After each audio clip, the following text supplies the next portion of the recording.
The rest is for paying salaries and the funding counties. This makes it difficult to finance development in the country. This is according to the National Treasury PS Kiptoo. And as Brian Amwai now reports, the PS says the country short revenue forces the government to borrow in order to finance developments.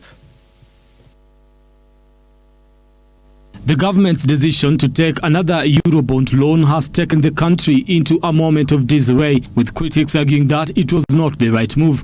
The new loan now puts the public debt at 10 trillion, with 51% of the debt being external debt. The new $1.5 billion loan was acquired in order to offset the earlier $2 billion loan, whose maturity was coming up in July.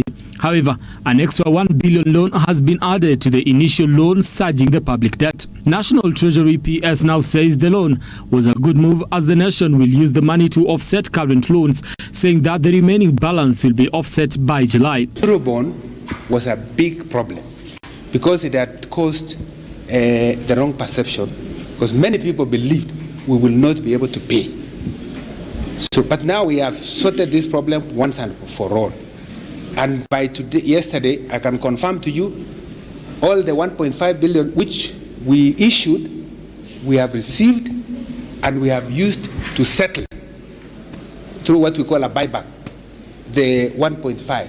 So what is remaining now on the 2 billion euro bond is 500 million, 500 million. What is remaining now is 500 million, which we have factored in through our current budget to settle.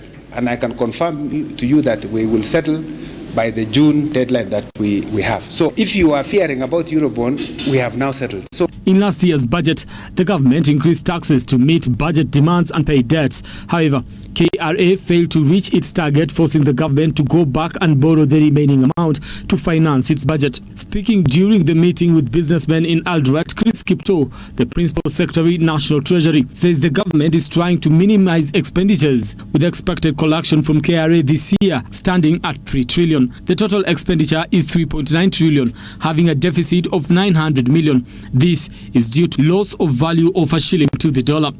Mapato yetu hailingani na matumizi. Ile pesa ya matumizi hailingani na pesa ile tunapata. Ile mapato kutoka kwa KRA, asilimia 60 tunaitumia kwanza kulipia deni. Na hiyo ni pesa mingi sana. Ile inabaki kwa tunalipa mishahara na ile matumizi kidogo kidogo ya wafanyikazi, na tunalipa counties. Kwa hivyo kufanya maendeleo, pesa inatubidi tuende tuchukue deni. KRA has not met the target of 200 billion expected. The government's target is to hit 1.5 trillion by July, but to date, they have only managed to get 1.3 trillion. Brian Amwai, Look Up TV. Many thanks, Brian Amwai. Away from that, President William Ruto